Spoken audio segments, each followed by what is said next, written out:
Thomas Drescher's spiritual. And the state police set up roadblocks to keep visitors out and Krishnas in. Since 1977, these new self-appointed gurus have quite demonic. Of the book Monkey on a Stick, why did you decide to do a book on this sect? Published a newsletter attacking him as a child molester, 5 racketeering charges, among them conspiracy to commit murder for hire and kidnapping.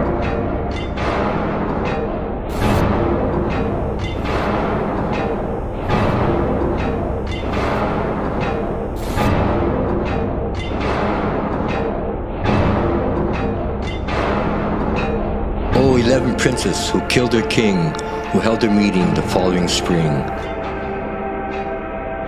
Oh, 11 princes who took control, who bought their fame and sold their soul. Oh, 11 princes to whom earth was their pie, who divided it up all based on a lie. Oh, 11 princes who ruled with an iron fist, whose divine right came from a list. Oh, 11 princes who sat upon the throne, who became emperors with a land of their own. Oh, 11 princes who enslaved the new, who banished the old to hide what is true. Oh, 11 princes who measured by numbers sold, who turned the temples into their palaces of gold. Oh, 11 princes whose philosophy was deceit, who had others bow and worship defeat.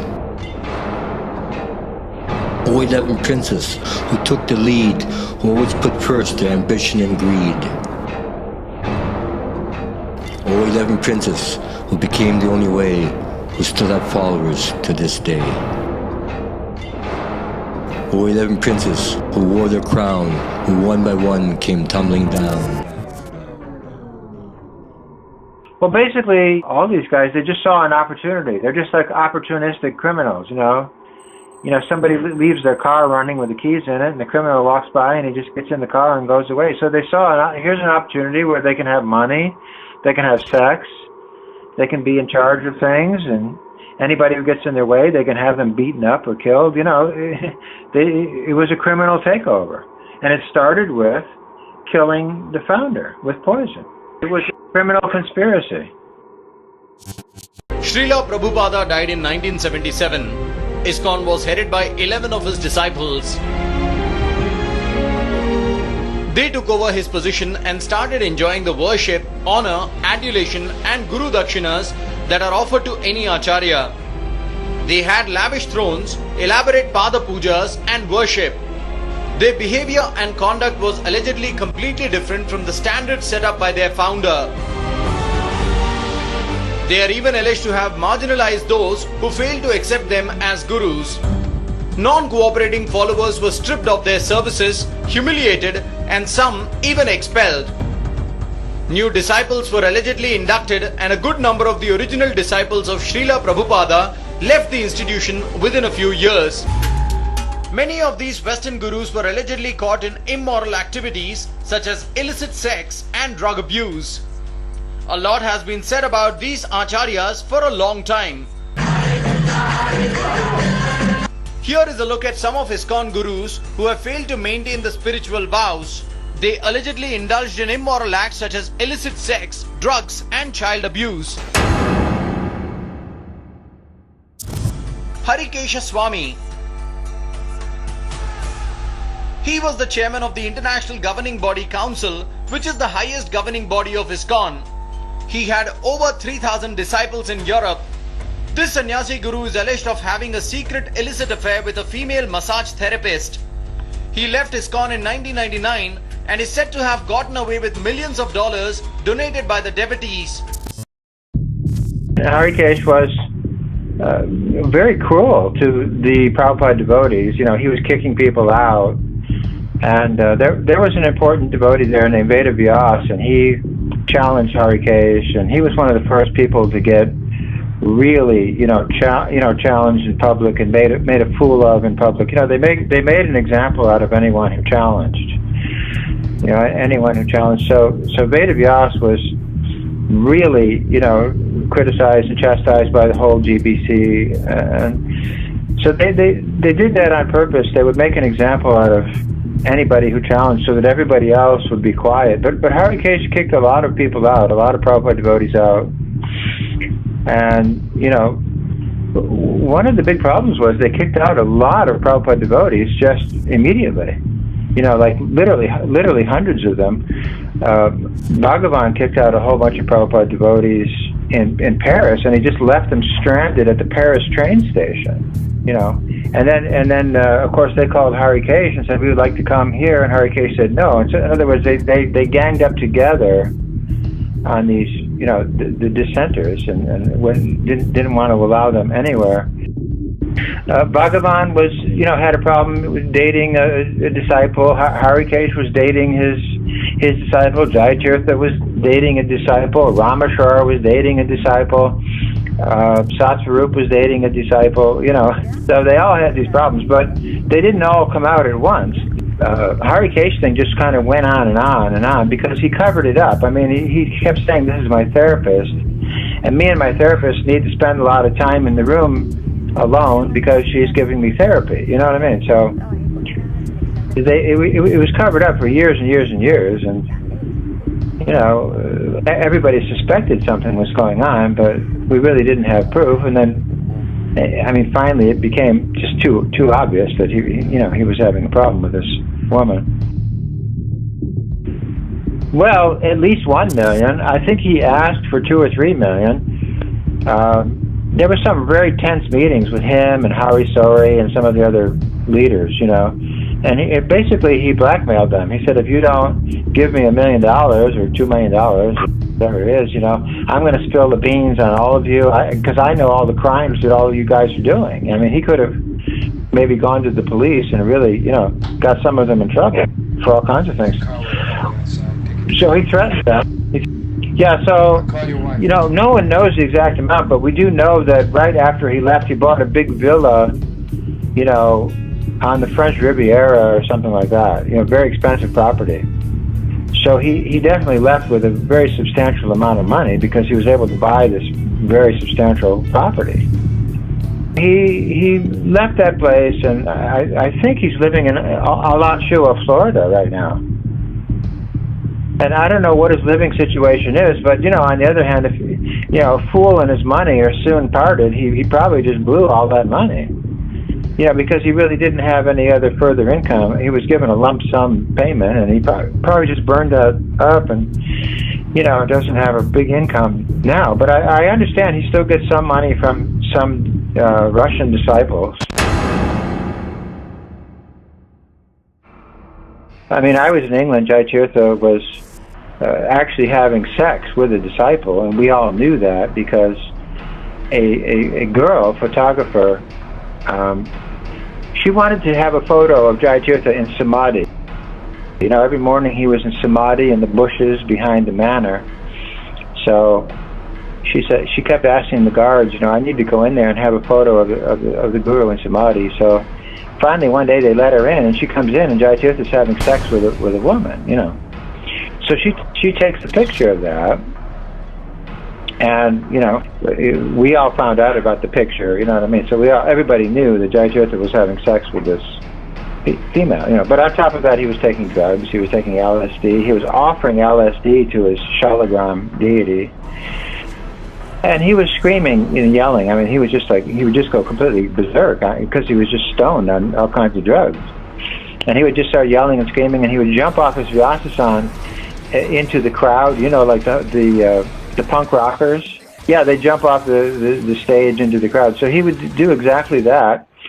But his singing was so way out of whack and way out of tune. Even the GBC knew his singing itself was just a sign, you know, that he was stoned on drugs. So they sent a team to England, Jayapataka, Bhagavan, Rameshwar, to, you know, put out the fire. So they had a big meeting with all of us, and they said, you know, sometimes the Acharya, you know, he falls down and he takes intoxication. We had one disciple named Navanita Chara, who was a sincere devotee originally. I knew him when he first became a devotee, you know, and I was very friendly with him originally, you know. But Navanita Chara was taking all these drugs and everything, and But you know, he just couldn't tolerate the fact that Jayatirath was having sex with the wife of a disciple. You know, he just knew that's wrong. You know, but plus, I think all the drugs eventually got to him and everything. You know, so he at some point he just said, Jayatirath is the biggest demon on the planet. That's what he concluded. You know, and I have to kill him, and I have to kill him, you know, thoroughly, because you know he's a demon and he can come back to life again. So Jayatirath was friendly with a life member in London, and this life member had a store called Knobs and Knockers, and he sold brass door knobs and things like that. And so Jayatirath had a key to this place, and he would go visit this guy, and he was very friendly with this guy. So the guy gave him a key to the shop, so he could just walk in and hang out there, you know. So one day he opens the door and goes in, and Navanitacharya, you know, jumps right in behind him and pushes him inside, and then closes the door and locks him in there. So he stabbed him like 73 times, and then cut his head off slowly with a knife. And then the police came and said, what happened? And Navanitacharya said, my work is done. And he had set Jayatirath in a lotus position. You know, Jayatirath's legs were in a lotus position, but his head was in his lap. But then I have a friend in England who saw Navanitacharya about 8 years later, you know, and he was walking down the street in London. And in England, they never let somebody out of jail for murder, ever. You know, if you murder in England, you're in jail for life. So my friend thought that Navanitacharya had escaped. He was in a mental asylum, you know, for the criminally insane. And he says, how did you escape? And Navanitacharya says, I didn't escape. They let me go.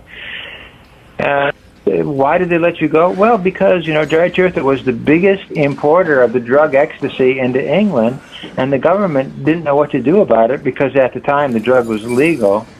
So they were really wondering, how can they stop this guy, Jayatirath? And I did the job for them. I stopped this guy.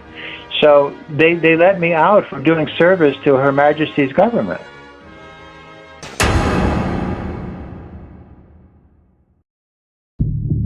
Hansaduta started going off the rails like almost immediately, you know.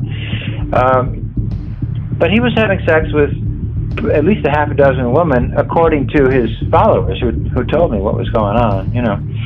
But he was taking drugs. He was taking Percodon, and he got disciples to go out and get Percodon for him. So he was really like losing his mind because of all these drugs he was taking. You know, Percodon is a very heavy-duty drug.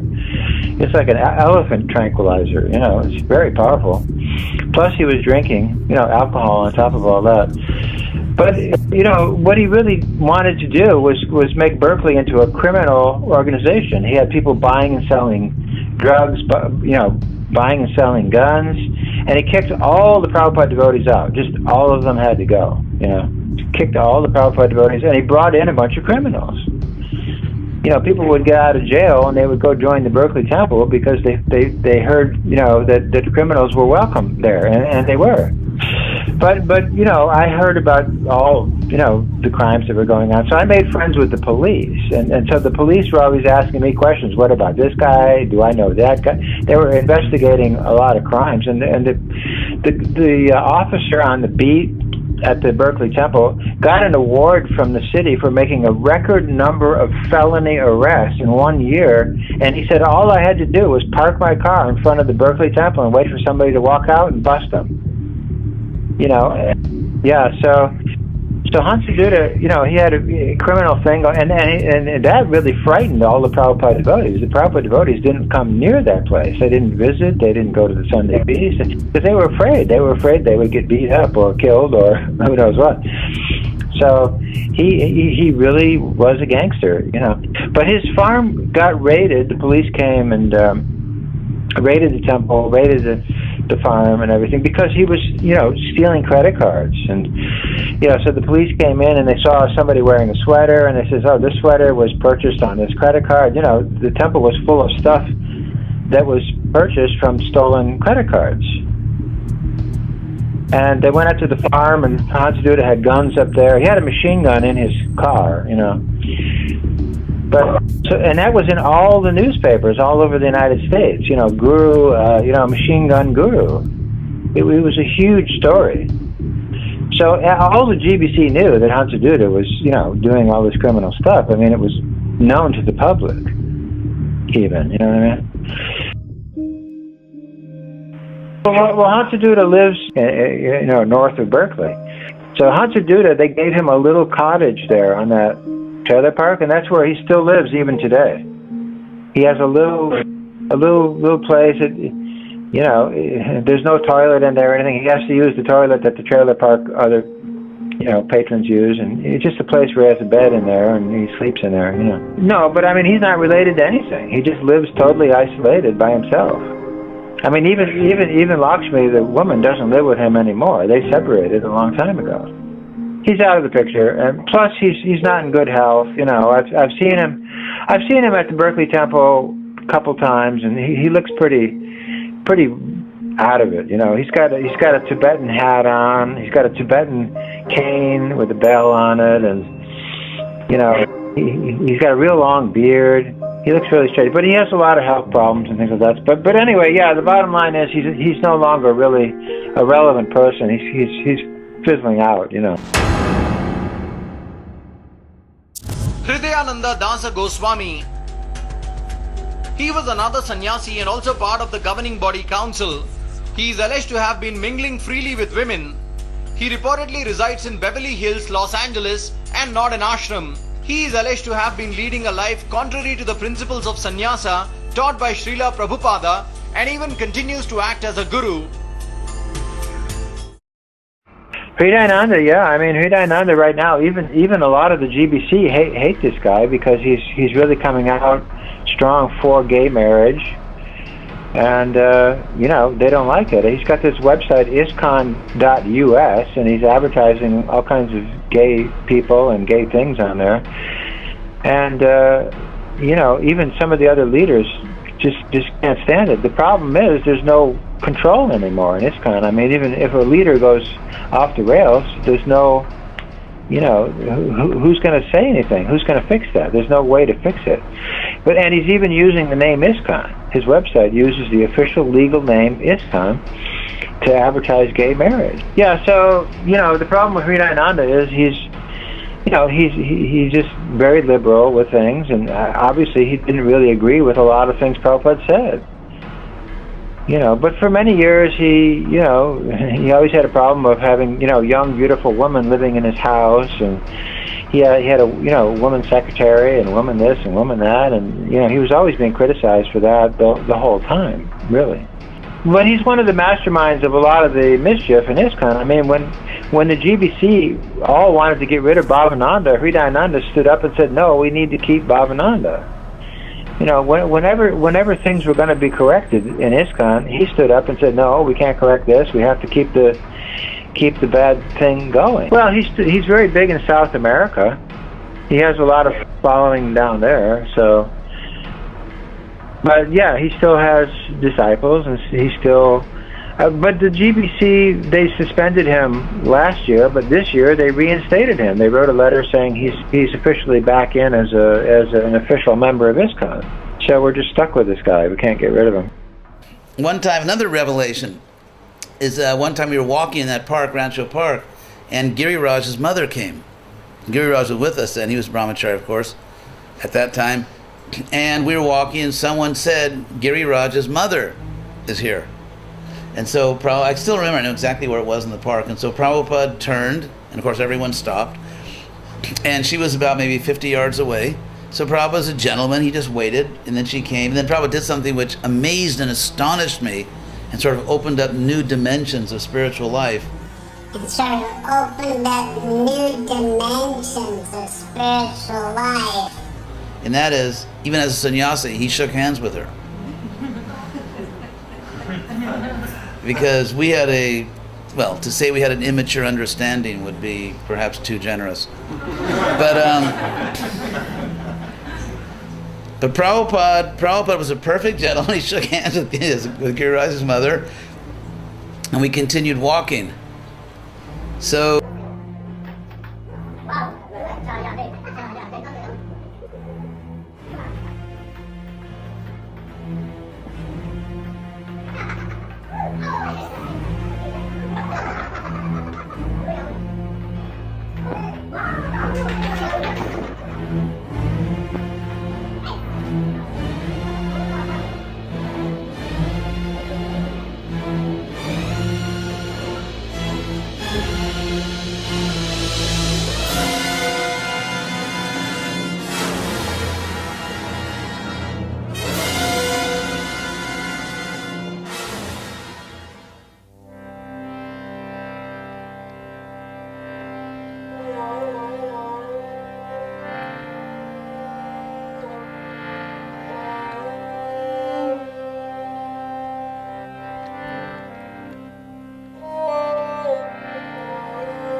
Ramachar, well, Ramachar, at one time in 1980, I think June 1980, he wrote a letter to the GBC, a public letter, and he said, I resign from being a guru. I'm not qualified to be a guru.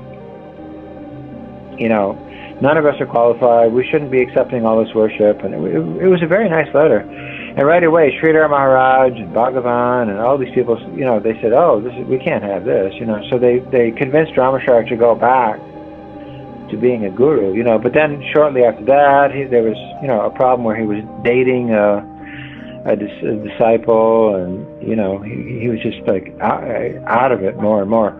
But his biggest problem was some of his disciples were selling drugs.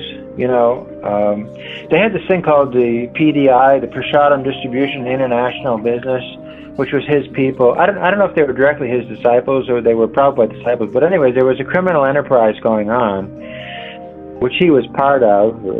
Apparently he must have known about it because the Laguna Beach Temple president was involved with it. They were selling heroin, and so this got busted by the FBI. The FBI raided the Laguna Beach Temple and arrested a bunch of people, and arrested the temple president there.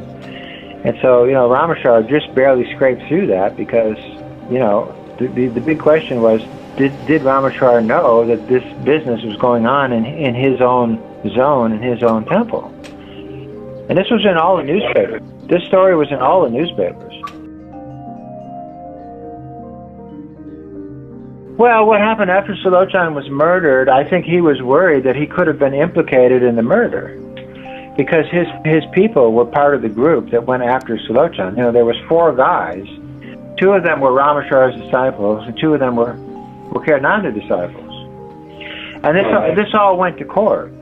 But the problem was that the FBI gave immunity to Ramachar's people if they would testify against Kirtananda's people.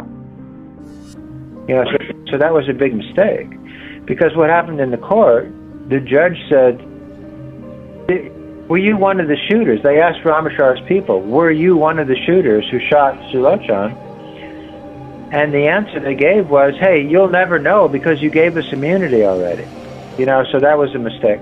But anyway, Ramachar was very worried. So he just, one day, he had a Ford Taurus station wagon, and he piled it up with aluminum suitcases full of stuff, and he had a cowboy hat on, and he just hopped in his Taurus, and he went to New York, and he just drove away and left. He went to New York, and he supposedly married a lawyer, a Jewish lawyer, supposedly. Well, he disappeared. So he basically lost a lot of money. The family lent him a bunch of money, and what I'm told is that he lost a lot of that money. The wife he married, he never told her that he was a Hare Krishna, and people kept calling up the house saying, I need to talk to Guru Maharaj, and she says, what is all this? And you know what I mean? So she left him, the family got fried with him, and so he kind of came back to ISKCON with his tail between his legs a little bit, And he's hanging around LA, but he's another guy that has no credibility. He just doesn't have credibility. Bhagwan Das Adhikari. This man was a member of governing body and also a guru at ISKCON. He was known for his extravagant lifestyle and alleged of cruelty to his devotees. It is also said that he used golden cups and plates and also golden fixtures in his toilet. He is further alleged of having a secret affair with a woman and left ISKCON in 1986, taking away lots of money. Bhagavan had a woman problem of some type, and he also cleaned out the safe. He took all the money out of the temple safe, from what I'm told, and he ran off with a woman, and he came to America.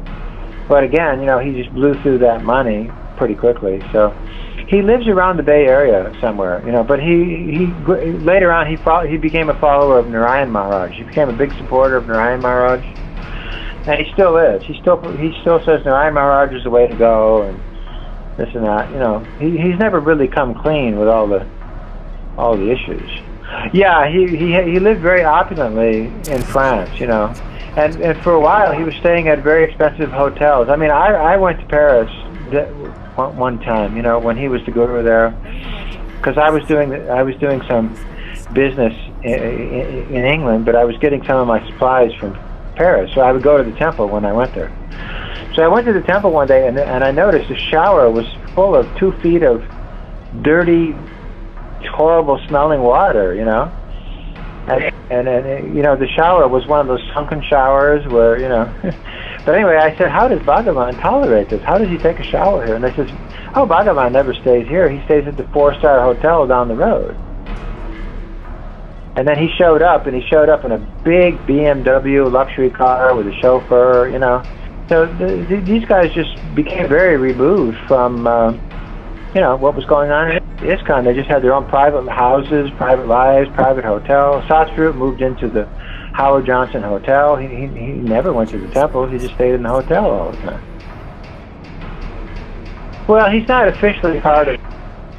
He's not really officially part of anything. He just, he's kind of an aloof guy. But again, he doesn't have any relevance because he doesn't have any credibility. Who's gonna listen to what he has to say anymore? Kirtananda Swami. He was one of the early disciples of Srila Prabhupada. He was also among the first 11 disciples who went on to become Acharya after the death of Srila Prabhupada. Kirtananda Swami was expelled from ISKCON in the year 1987. This was because the governing body investigations revealed illegal acts to have occurred within his jurisdiction. At about 7 this morning, the state police set up roadblocks to keep visitors out and Krishnas in their community. Armed with federal search warrants, 50 federal and state officials raided 5 locations. Items seized included financial records, files, and computers. They also got box loads, which filled moving vans. Those were full of bumper stickers, general purpose stickers, and hats bearing the logos and colors of professional football and baseball teams and various colleges and universities. One unidentified Krishna, stopped along the road, claimed that the Krishnas are sent in teams to sports arenas. They offer stickers or hats to fans, then ask for donations. The Krishna claimed that this is a nationwide practice by all Krishnas, not only those in Marshall County. He said he and other participants had no knowledge that the logos and colors might bear copyrights or that they could be infringing upon them. A book named Monkey on a Stick by John Hubner and Lindsay Gruson, published in 1989, calls him as the most ambitious and cruelest of all gurus. It also alleged him of running a drug ring and involvement in child molestation and racketeering. The concept of the book, Monkey on a Stick, where did it come from, John? Why did you decide to do a book on this sect? I'm a child of the 60s, Larry. I grew up. I remember extremely well when these people first appeared on college campuses and on city streets, and it was enlightening. Here was a Hindu religion that had come to America. I didn't know anything about it, and like most people, I went my own way, forgot about it, and then 15, 20 years later, I heard about some of the things that you've mentioned, murder, and that sort of thing, and I wondered how something that started out so good could have turned evil. He was also alleged of murdering another disciple, Sulochana Das, who attempted to expose his immoral activities.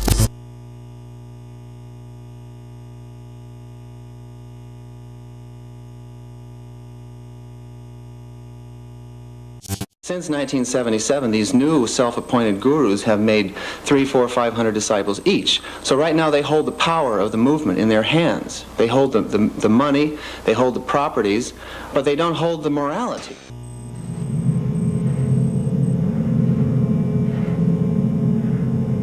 Explain the title. Monkey on a Stick comes from a murder, Larry. It occurred here in Los Angeles on May 21st, 1986. A former Hare Krishna devotee named Steve Bryant had started a one-man crusade. He was kind of ISKCON's Beider Meinhof gang, who he was going to expose the 11 gurus who were running the movement. He put together a chaotically written expose called The Guru Business, in which there was a myriad of charges. Police, journalists around the country wrote him off because he couldn't produce any hard evidence. Then he ended up dead out here, and as a hard-bitten cop told me, he bought credibility the hard way. He died for it.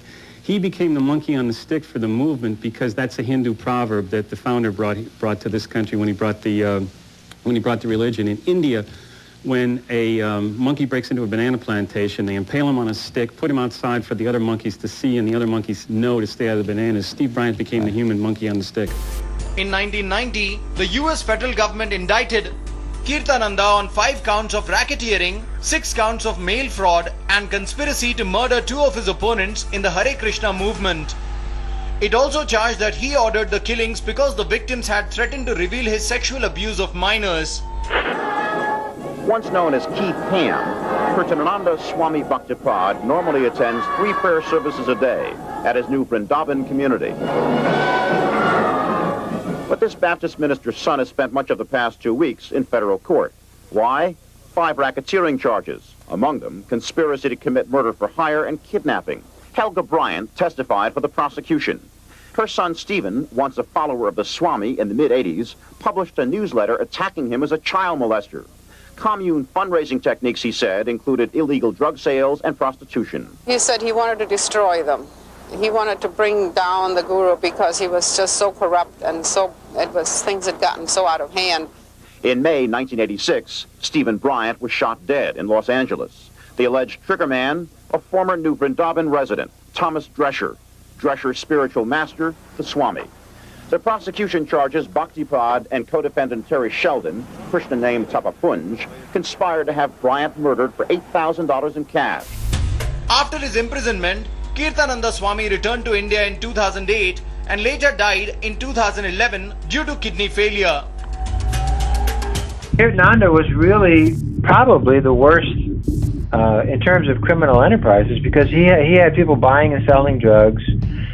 He had these women's parties where the women were being abused, you know, sexually and physically and everything else. And this guy Dharamatma was in charge of that party, and like everybody knew these women were being abused, but you know, that's the way Kirtananda managed things. But there was also child abuse, you know, sexual abuse going on there. He had a Gurukula, and he was himself sexually abusing some of the children there, which eventually led to a giant lawsuit. You know, that's how the Wendell Turley lawsuit eventually started, because you know, these children in New Vrindavan weren't being treated well, and some of the girls, who were 13 at the time, were being married to much older men by Radhanath, you know, but they weren't being married legally. They would just be given like a flower exchange ceremony, because legally you can't marry a 13-year-old girl, you know, yeah, it's not legal. So they just did these so-called temple weddings, and so a lot of people suffered. A lot of the young people, you know, the young women were suffering, were getting married to these creepy guys. Some of the boys were molested, and it was just like a party going on there, a free-for-all, you know, and a lot of abuse went on there.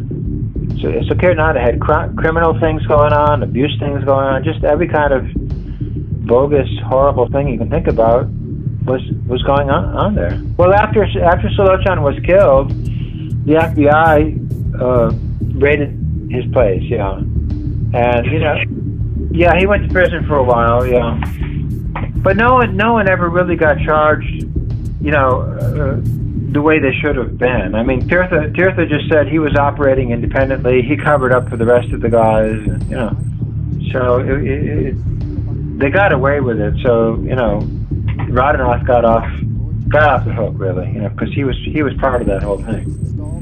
Well, Kirtananda, you know, moved his whole operation to India, and you know, he had a temple in Bombay, and that whole program is now Radhanath's program. Radhanath inherited Kirtananda's program. So, you know, Radhanath was the right-hand man of Kirtananda. I mean, he buried Kirtananda in Vrindavan. Kirtananda is in a samadhi right now, so Radhanath still thinks that Kirtananda is a pure devotee because only a pure devotee is buried in a samadhi.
Tamal, well, you know, first of all, I do believe that Prabhupada was poisoned, you know.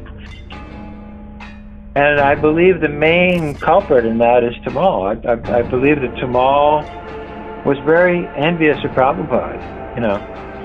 But, I mean, Tamal was always causing trouble, even when Prabhupada was here. He just, you know, this started really with Vishnu John. You know, Vishnu John, I think Vishnu John, if he did kill himself, nobody knows what really happened to him. I mean, the last person to talk to him was Tamal.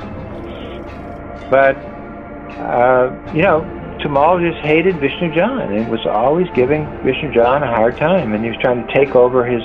Vishnu John had a couple of buses, and, you know, he was doing this college program. He would go to college campuses, and he was making a lot of devotees, and he was doing a lot of preaching.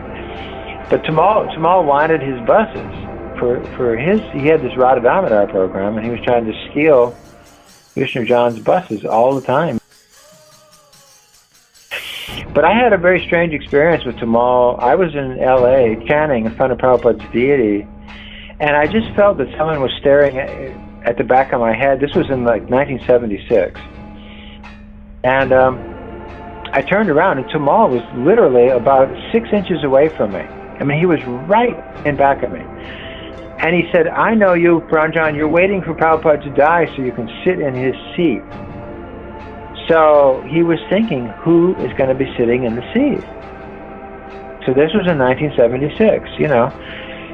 Now, at the same time, you know, Tamal had, during that time, had a lot of problems with Prabhupada. Prabhupada wanted to send him to China because he wanted to send all the householders to Australia and have only brahmacharis, you know. So he was doing all these things. And Prabhupada used to say, Tamal is making my movement topsy-turvy. He's trying to ruin my movement. He's trying to take over my movement. Prabhupada said things like that. So Tamal was very motivated, and I think he was the main Judas in of the Judas program. He was very friendly with Bhavananda, too, you know, and so right away he made Bhavananda a big authority, you know, after Prabhupada met. And Bhavananda had all kinds of problems. Well, you know, there were several people whispering around, you know. Now, one of the statements on the poison tape is where somebody says, "Jay, God damn it, Jay." Well, there's only one Jay in the room. That's Jay Israel. Jay Israel is Jai Advaita.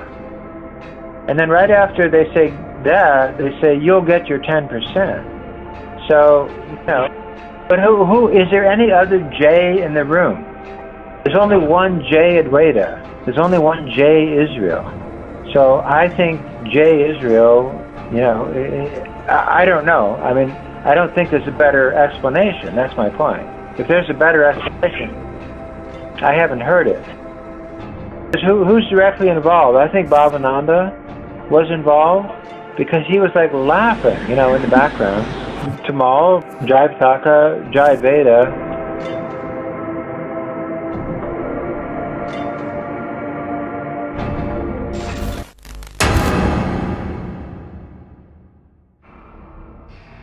Satsarupa was like the mastermind writer. He was a writer.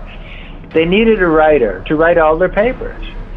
So he wrote the 1978 GBC report where they said we all have to work with Sridhar Maharaj. Sridhar Maharaj is the senior most advisor of the GBC and all this stuff.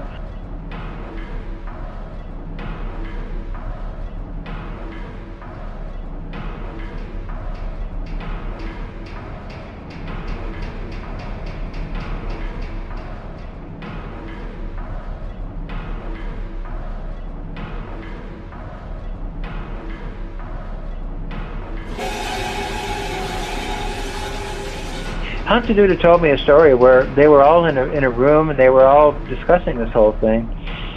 And Ramachar says, "I'm going to L.A. I'm going to initiate people." And Bhagavan says, "I'm going to Paris." And Satsarup stood up and said, "Hold on. You can't do that.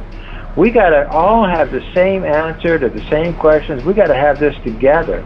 We need to spend a week getting this all organized or it's going to fall apart. If you give a different answer than this guy gives, then right away people are going to see there's a problem." So we have to make sure we all give the same answer to the same question. You know, so he helped them coordinate, you know, get their arguments together. He's the writer. And then he wrote the 78 GBC report, he wrote the 79 GBC report, he wrote the 1980 GBC report, he wrote the 1980 a paper about Sridhar Maharaj, and it just went on and on and on. And then in 1982 he made a tape talking about Sridhar Maharaj, and you know, so he was, for quite some years, you know, the initial formative years of this whole thing, he was the master, you know, speaker. Whenever there was a problem, they would get him to write or speak or whatever, you know. Well, he was the biggest supporter of Kirtananda. He said Kirtananda is like Jesus. You know, Kirtananda is like Haridas Thakur. I mean, he was really a huge promoter of Kirtananda. So when Kirtananda's criminal thing was getting worse and worse and worse, Satyarup doubled down and said, no, he's like Jesus. People are persecuting Jesus. You know what I mean? Well, later on he fell with at least one woman, but this woman happened to be the woman that he had ordered her to leave her husband and work with him. So, you know, pretty obvious that he got her away from the husband so he could get his hands on her himself. Well, now he's kind of invalid. He's in a wheelchair. He doesn't have hardly any teeth left. You know, he can barely do anything. And if you notice his poems and his writing, and it's just really crazy, you know. Basically, he's a basket case, but he's never going to say anything because this is his retirement fund now. You know, he has to keep the illusion that he was authorized to be a guru.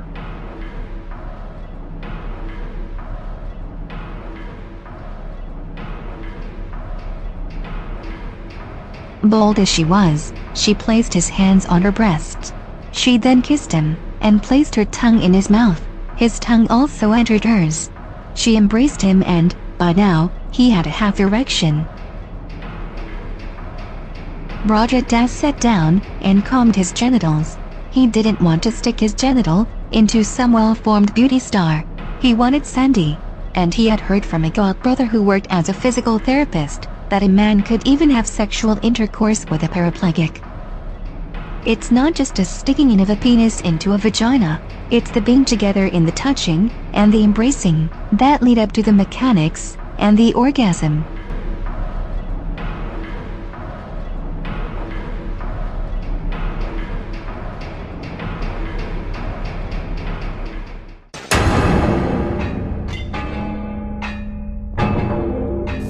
Well, mainly he was, you know, engaged in homosexual activities, and, you know, he was having homosex with taxi drivers in Vrindavan even, you know.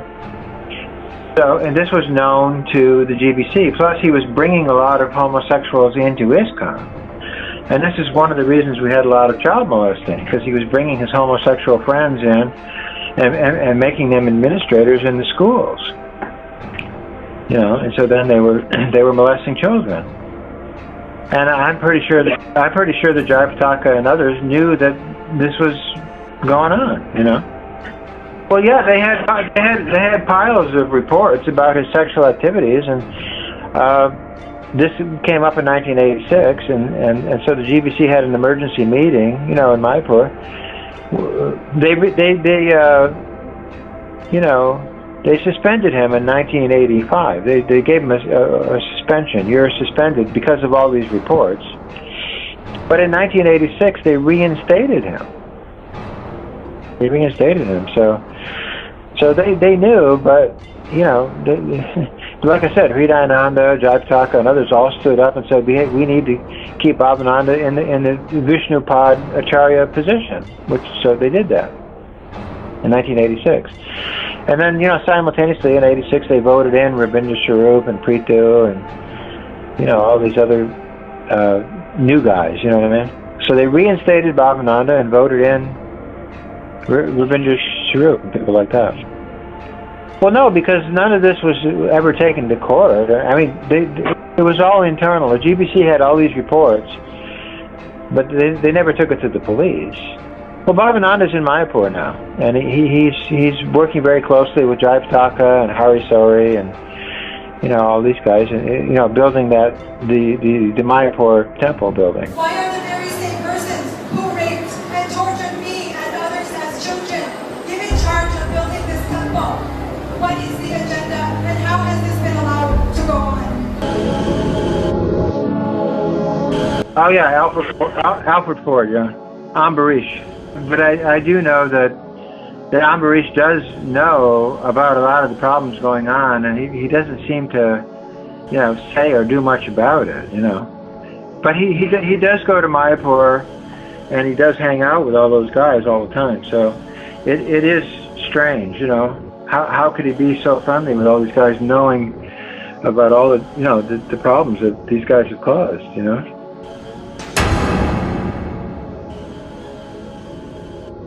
Well, I think Jai Pataka is, again, one of the ringleaders of the poison thing. He is one of the ringleaders of all the abuse because he knew the abuse was going on, and he protected those guys. He protected, he's got Nitai Chand and Satadanya and Ramananda and a whole group of molesters in Mayapur who are still there.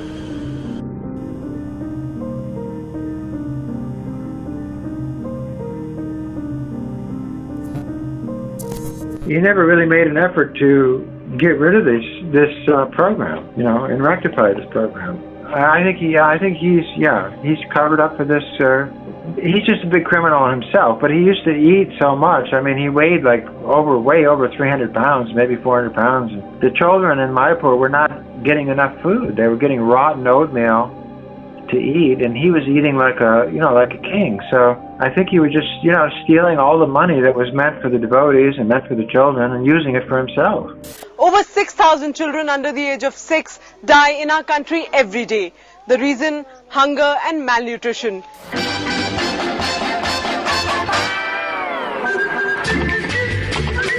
It must be great being a guru. How often do you have a feast like that? Oh, 2 times a year. Yeah. And that's why he became so big and so fat, and that's why he eventually got a stroke, which almost killed him. A very dark guy, and he knows about a lot more crimes than any of us would know. You know what I mean? And he's just a big thug.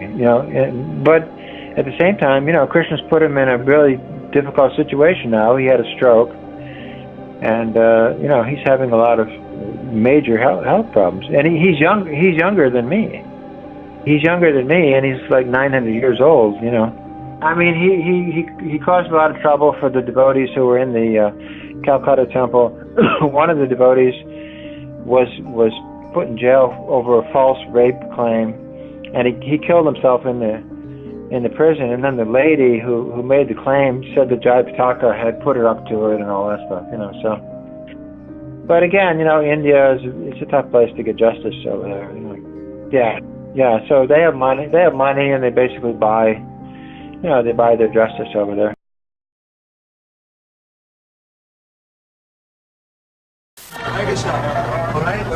I'm Louis. Louis, welcome. And you sound like you might be American. I was born in America, and I've been living here for 30 years. Really? What name did you grow up under? Well, I grew up under the name Gordon. Yeah. And now, why are they clustering around you right now? They're like disciples and devotees who, if they get the opportunity to follow me around, they'll do it. Really? Why? Ask them, I don't know. Why is this gentleman walking around carrying a tape recorder?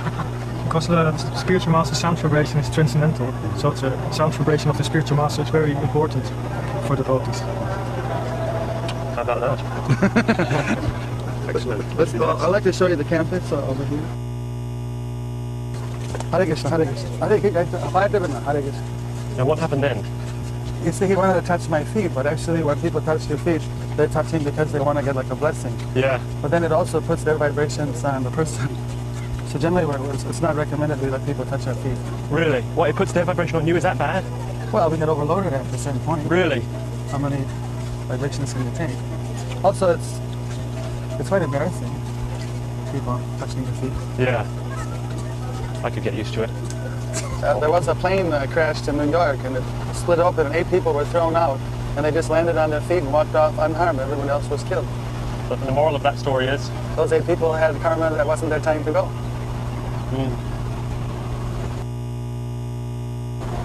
Thanks so much for your time.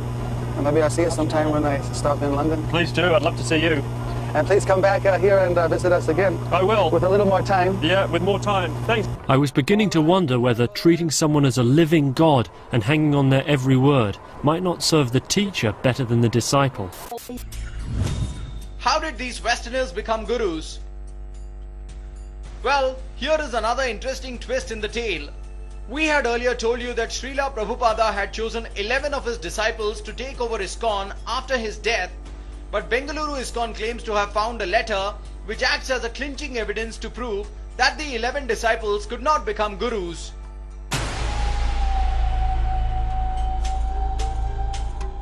According to a letter written by Srila Prabhupada in July 1977, he directs that his chosen disciples can only act as Ritvik, which means that they are one representative of an Acharya.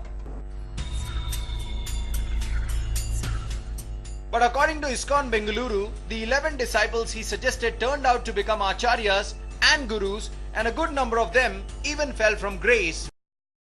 Does this mean that Acharyas across ISKCON worldwide are self-proclaimed Gurus? Well, if the letter written by Srila Prabhupada is to be believed and accepted as authentic, then it questions self-proclaimed ISKCON Gurus worldwide.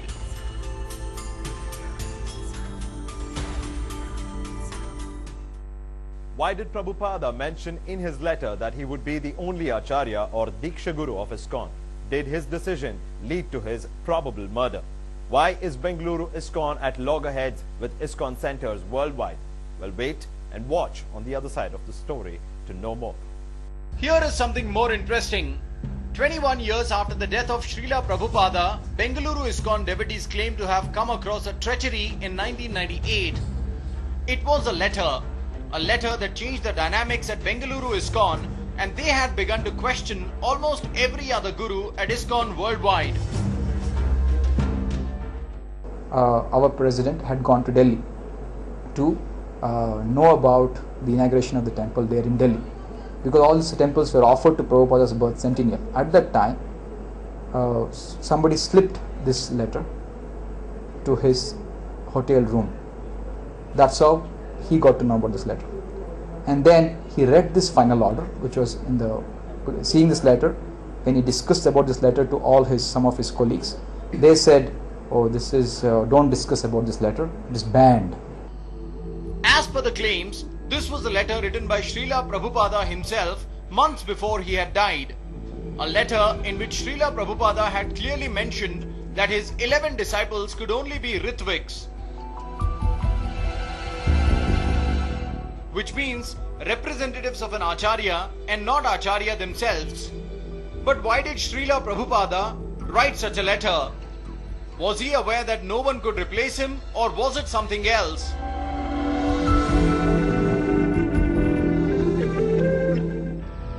According to Bengaluru ISKCON, Srila Prabhupada had felt that the members and devotees of those times, who were mainly Westerners, had not developed the required spiritual stature, knowledge, realization, immense purity and gravity required to occupy the post of his spiritual successor as an Acharya.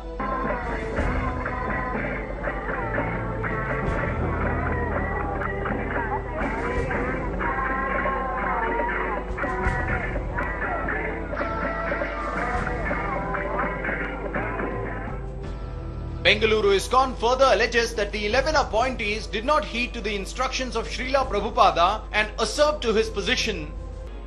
Bengaluru ISKCON claims that such corruption in other centers have forced them to constantly fight against other ISKCON centers worldwide. They claim that the system of self-appointed gurus is the cause of such rampant corruption. ISKCON Bengaluru further claims that their fight against corruption has irked ISKCON centers worldwide, and that is why other centers have started to malign them, keeping ISKCON Mumbai in the foreground.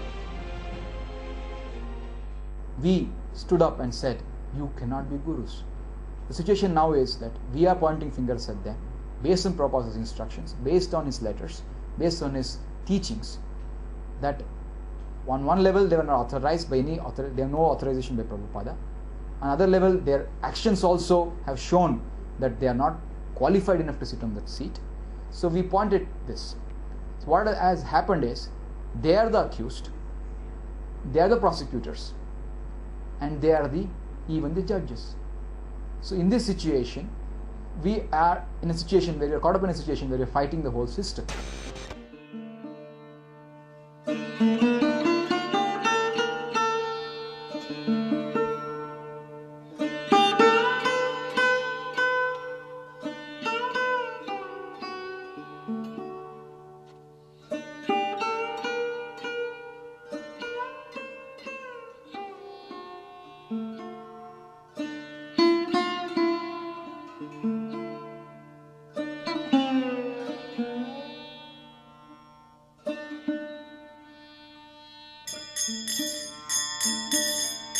Krishna Kirtana Ganana Tanapano Premamritam Manidhi